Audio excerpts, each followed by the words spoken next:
Okay, I'm going to breathe. I'm so happy to be with you. And let me tell you why I'm here today.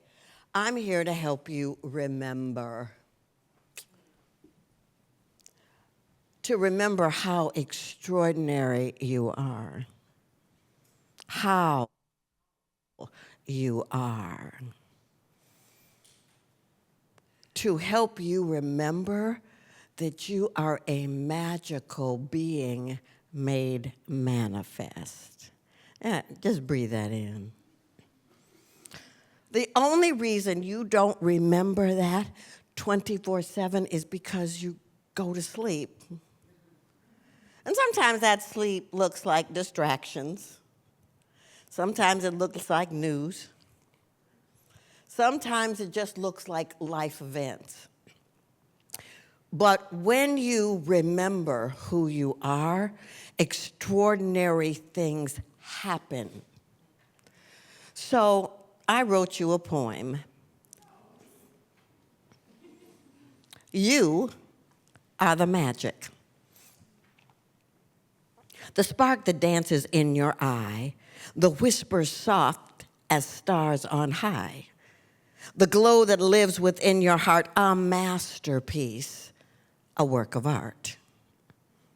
The dreams you weave, the love you show, the endless light you let bestow.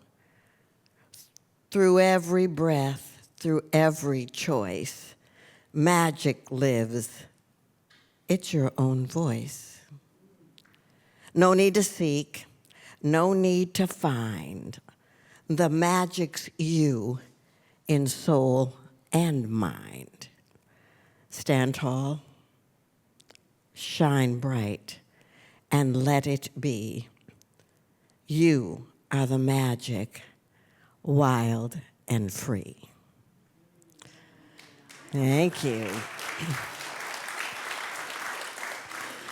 Remember when you used to be wild and free?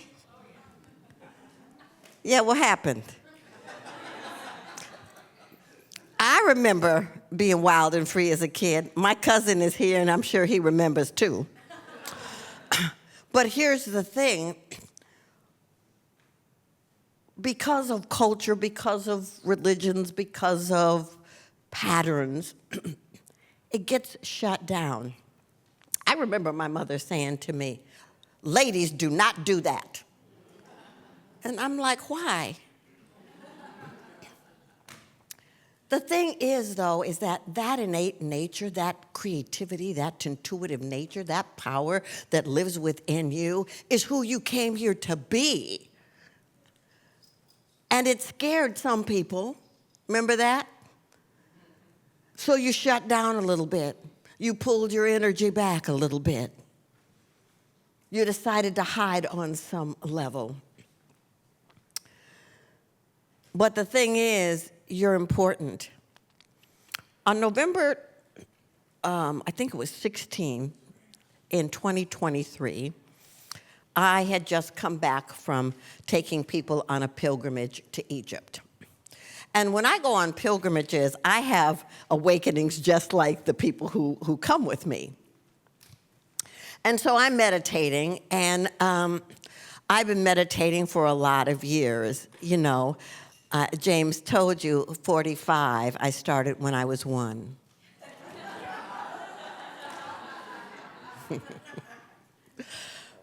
So I'm meditating, and this voice says, this inner voice says, write this down. So I'm obedient. I've been journaling forever. I pull out my journal and I write it down, and it says, the kingdom. And I'm like, and it's quiet for a minute, and then it says, draw 7 circles. So I draw 7 circles, and then I go, and it's quiet again. I go, I don't know what to do with this, and the voice says, not now. So 6 months later, I'm thinking about this journal entry. But you know, when you're a journaler, you got a bunch of journals and you don't know what's in any of them. So I'm looking for the journal, right? And finally, I pull this one journal out and I flip it open and the page opens. And the voice in me says, now write the book. I'm like, okay. It says the name of the book, The Kingdom of Magic and Mystery. And there are 7 castles. Isn't that nice? Thank you. So the 7 castles, so I'm like, okay, what is this? Is this like Disneyland or something? What is this? It says, write the book. We will give it to you. The 7 castles are energy places that need to be activated within the human design for people to be able to be their most authentic, most powerful selves. So the 7 castles are magic, art, design, dance, relationships, water, animals, right? Yeah. Oh, thank you, Lonnie, thank you. So I'm not going to go into all of that this morning, but if you're coming to the workshop, we're going to talk about those castles and how you activate them.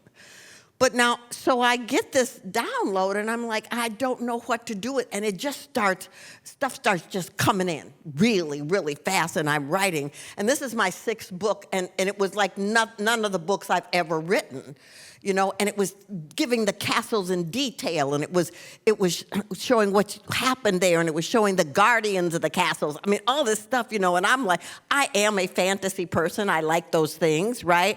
But it wasn't like Dungeons and Dragons. It was really about the spiritual essence of who we've all come here to be. So what I want you to know is that the reason I wanted to talk to you about remembering, because when you forget, when you fall asleep, you live more in fear than in faith.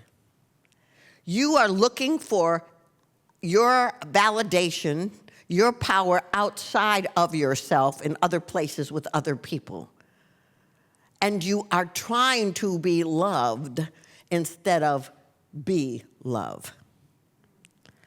And so what's important for you in this moment to remember is that you've always been enough. You've always been powerful. You've always been extraordinary. You've always been gifted. In fact, God needed you so much on this planet, it breathed its life into you with your gifts, with your power, with your energy, with your light that can do what nobody else can do the way you came to do it. So why are you playing small? Why are you not showing up for who you came here to be? Why are you not bringing your voice to the planet? Now, I am aware that we're living in a little bit of a time of division.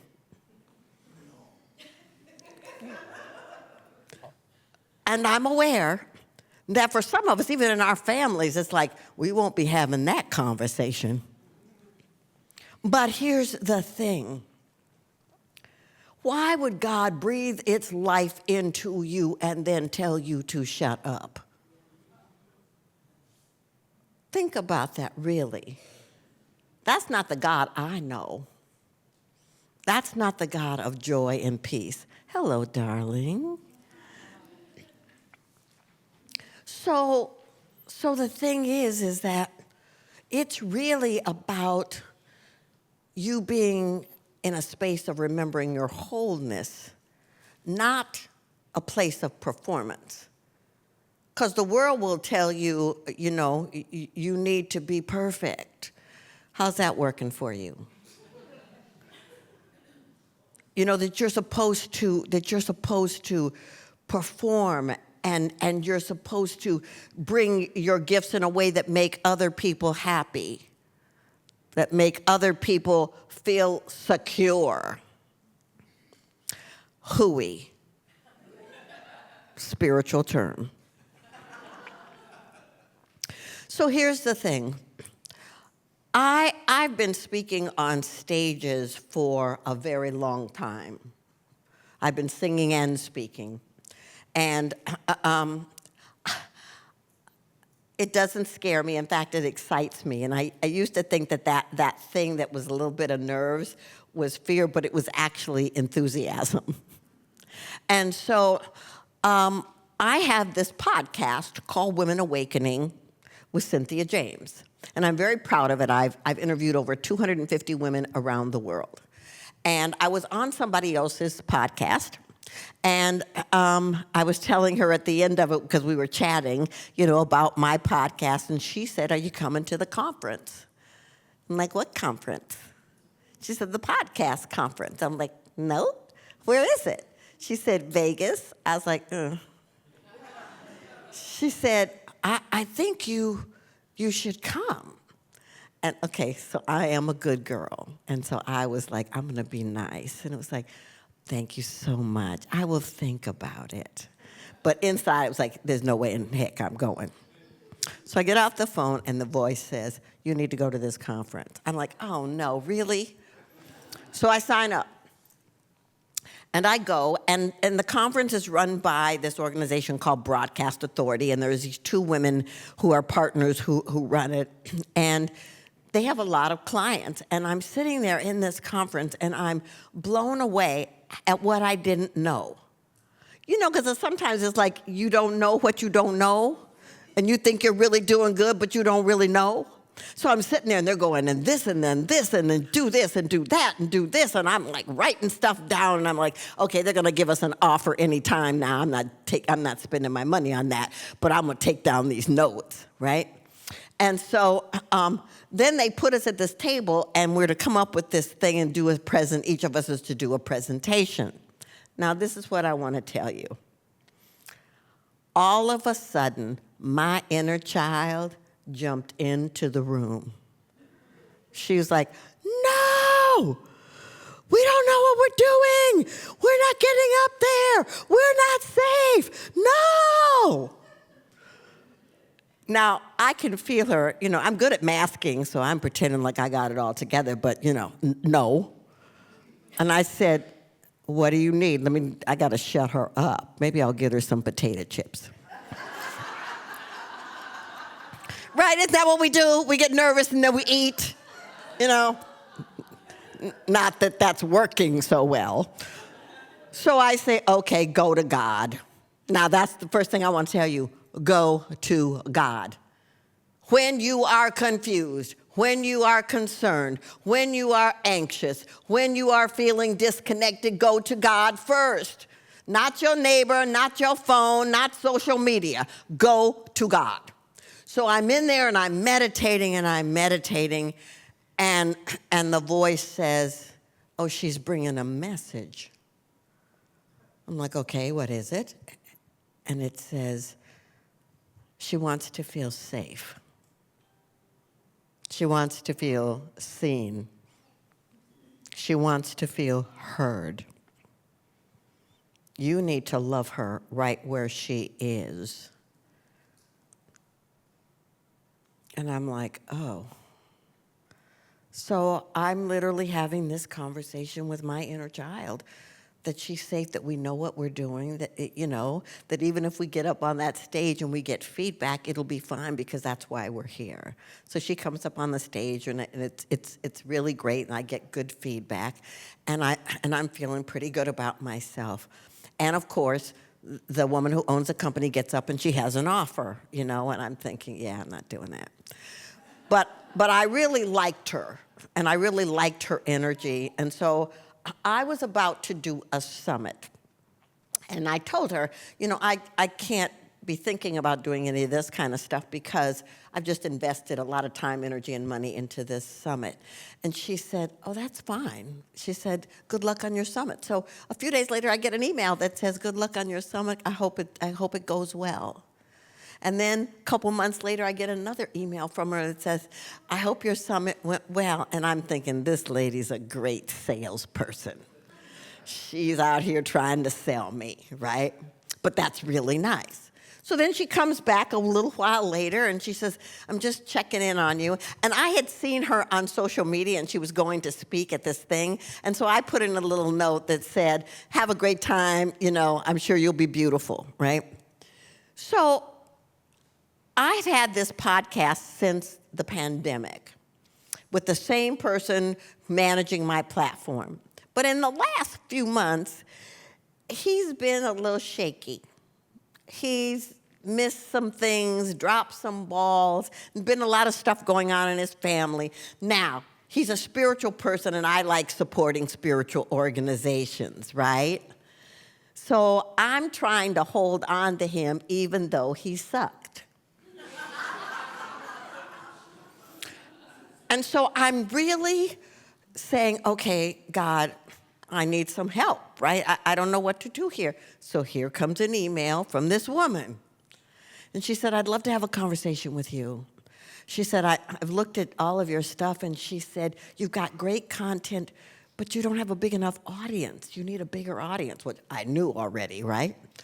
But I'm thinking, you're not selling me something, lady. Forget it. So I get on the call with her, because the inner voice says, get on the call with her. So I get on, and we're talking, and she's sharing all these ideas and all these things that I didn't know once again. And then she says, so in July, we're having this sale, and I'd like to offer it to you for your podcast. And my little inner voice goes, I knew it. I was waiting for the ask, and she's trying to get my money. And then the voice said, be quiet. Look at what you're spending. So I started writing down all the places I'm sending, and what she's offering me, is just a little bit more than I'm paying all these different people who are just okay, and the man who sucked. So it's like, this is not good. So I go, okay, I'm gonna do it. I'm gonna do it. And so she goes, I'm gonna send you a proposal. And this is like 4 o'clock in the afternoon. She sends it to me, but I don't look at it because there's stuff going on. So the next day I open it, and she says, I believe in your mission. I really think you have something to offer. So I'm going to take $500 a month off of this proposal. And it came out to exactly the amount of money I was paying all those other people. Magic. And let me tell you something, you all. She's not supposed to be starting until August 1st. But her team has already created new graphics and videos and all this stuff and showing it to me and going, are we in the right direction? I'm like, are you kidding me? Fantastic. This is what I want you to know. The universe doesn't show up in some linear fashion. Now, Mary, go from A to Z. It goes, now, Mary, go A to F, and then go to P, and then go to Z, and come back to B.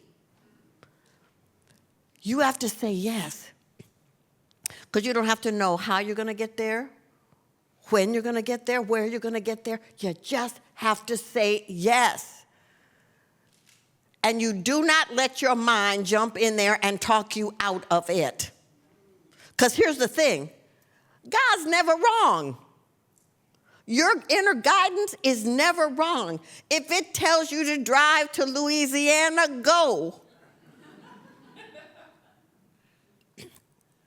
So what I want you to know is it's never about performance. It's about presence. It's about being present with who you are, who you come here to be. And when you can do that, then you move into this place where it's simple, because it's sacred reclamation. You are reclaiming who you come here to be. You are remembering your essence. You are opening your heart, which is intelligent, by the way. Heart math tells us that. It informs the brain.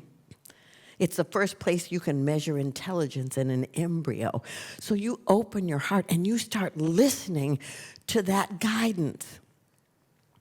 And let me say this again. It will not be linear. It will not make sense.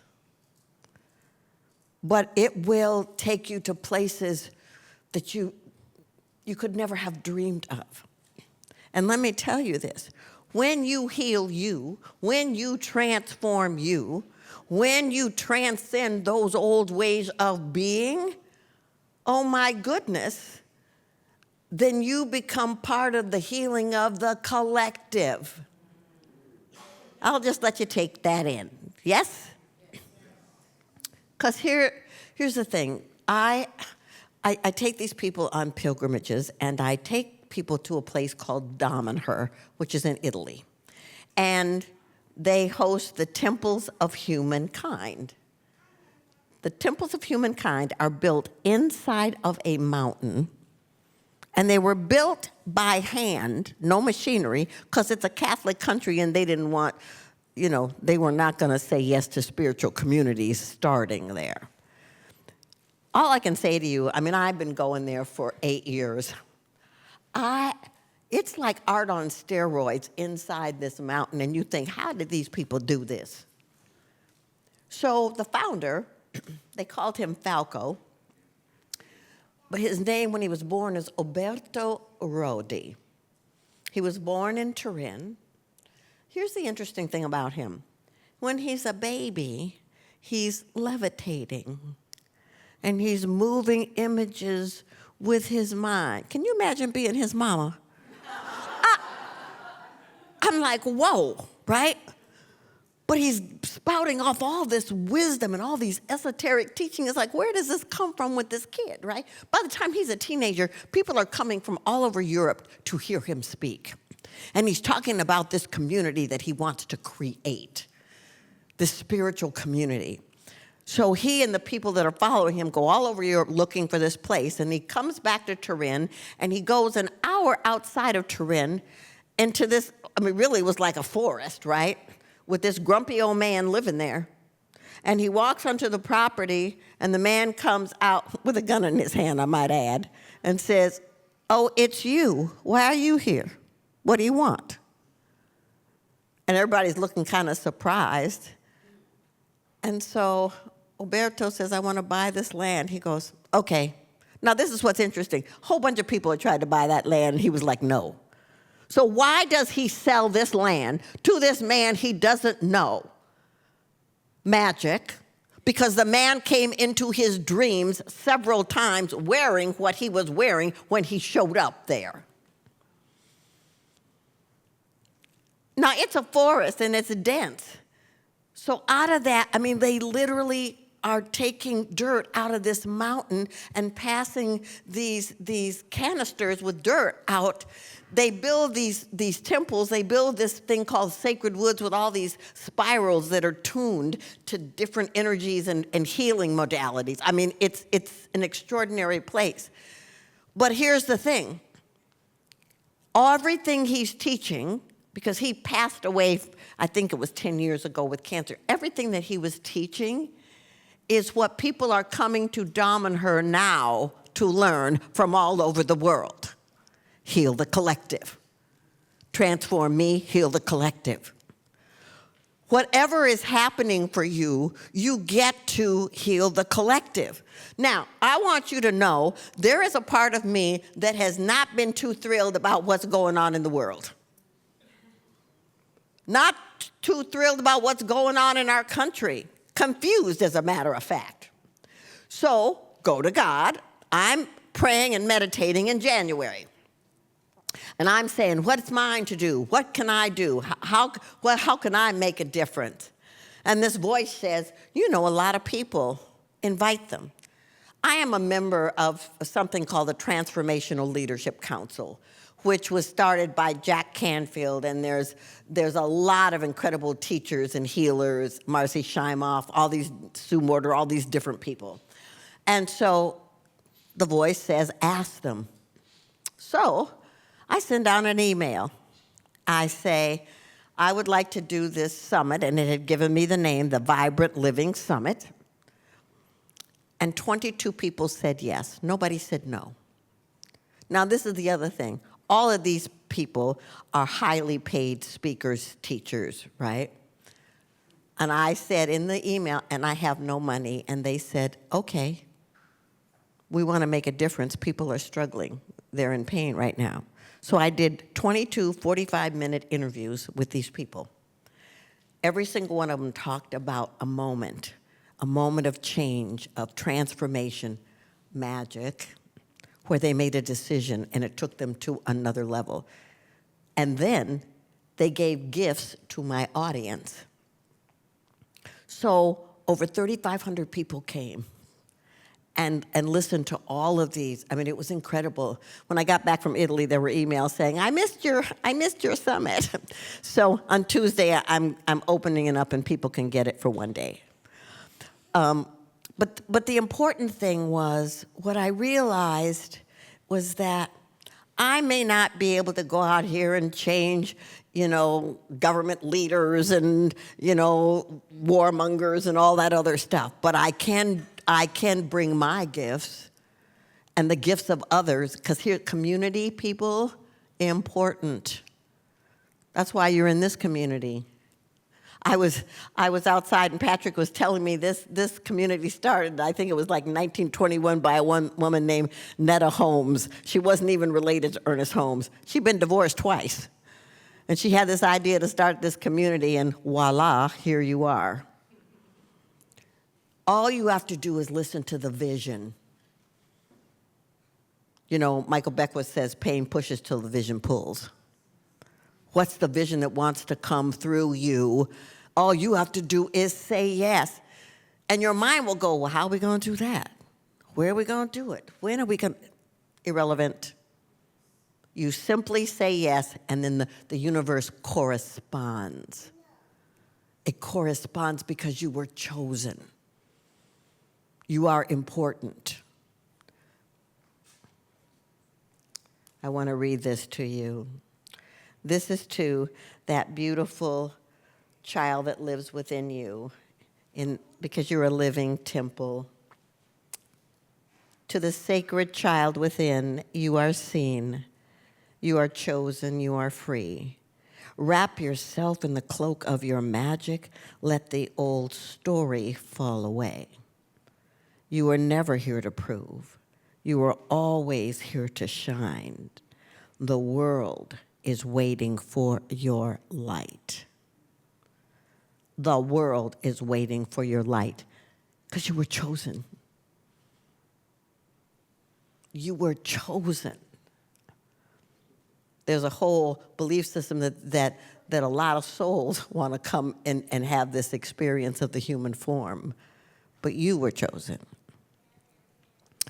I hope that you'll come this afternoon to the workshop where we can activate your magic codes and open the castles for you. But if not, I want to close today by singing something to you. It's called Chosen. It was the name of my last album. And just like this book, I was not going to do an album. And a friend called, and she introduced me to these producers that I was resisting meeting. But I have written over 50 songs, recorded over 30, and I do not read music.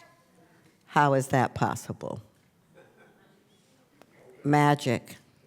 And these producers, they like to work with artists who download information. So this song, title of the album, is called Chosen. Breathe it in, and then I will do a blessing for us.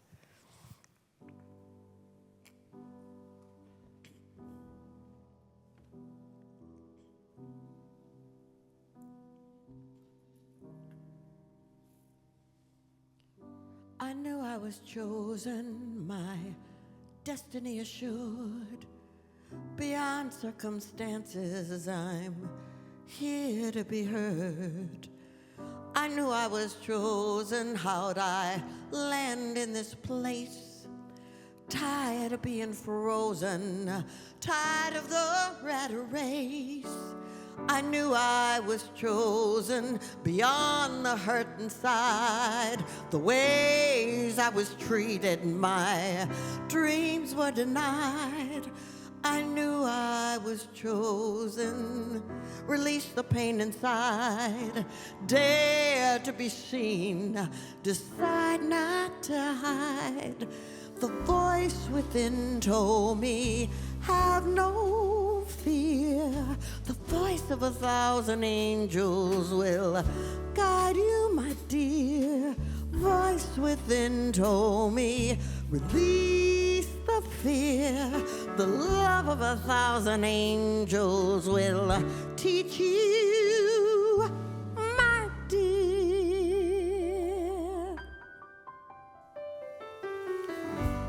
I was chosen from the very start.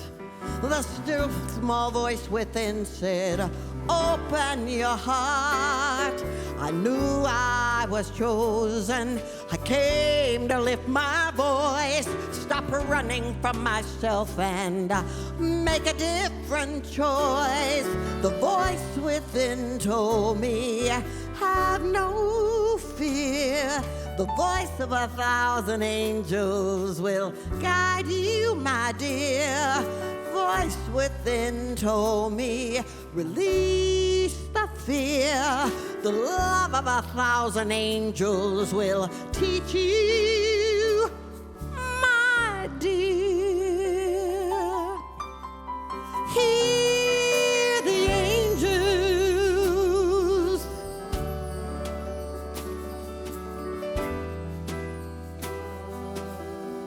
Hear the angels.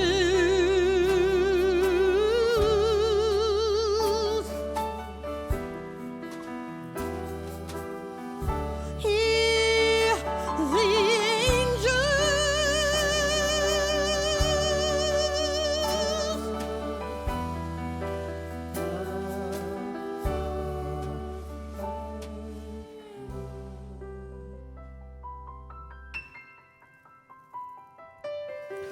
I knew I was chosen for this moment in time. I'm here as a blessing, no reason or rhyme. I knew I was chosen, I'm well on my way. I stand in my power, I'm here to stay. I knew I was chosen.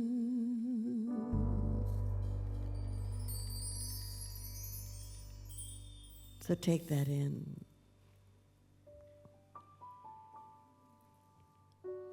Activate that remembrance that you were chosen.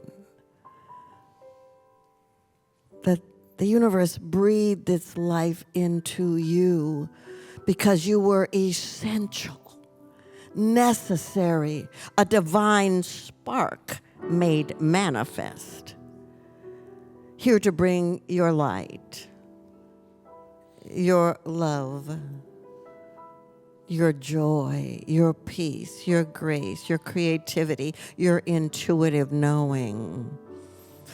Oh, how wonderful. That divine intelligence revealing itself as you because it needs a portal, a vessel in which to express.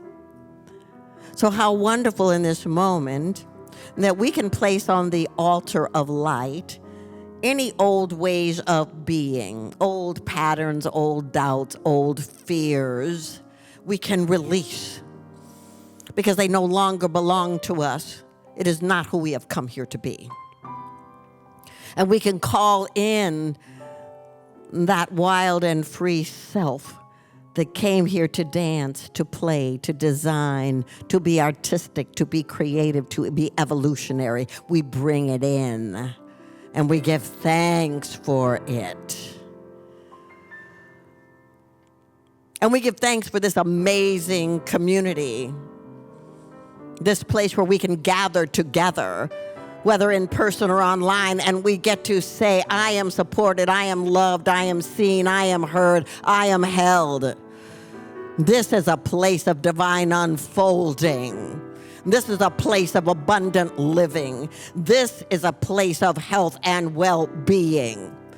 So whatever is going on in your life or the life of someone that you love or what's happening on this planet, you get to stand in the awareness that the divine sees health, well-being, joy, and freedom. And so we just give thanks for it. We give thanks knowing that right here, right now, where two or more are gathered, there is extraordinary power.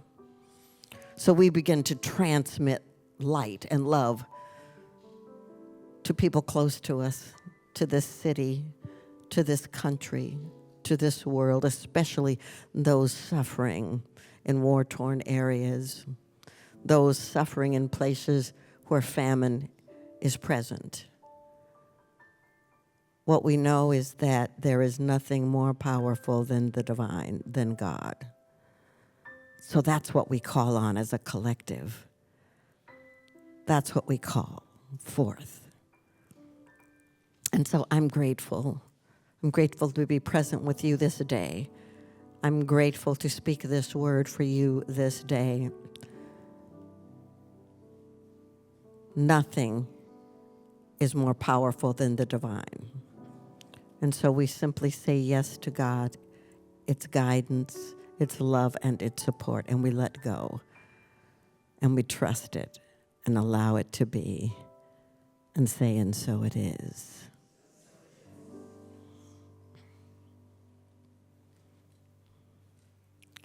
Thank you so much. Grateful to be with you.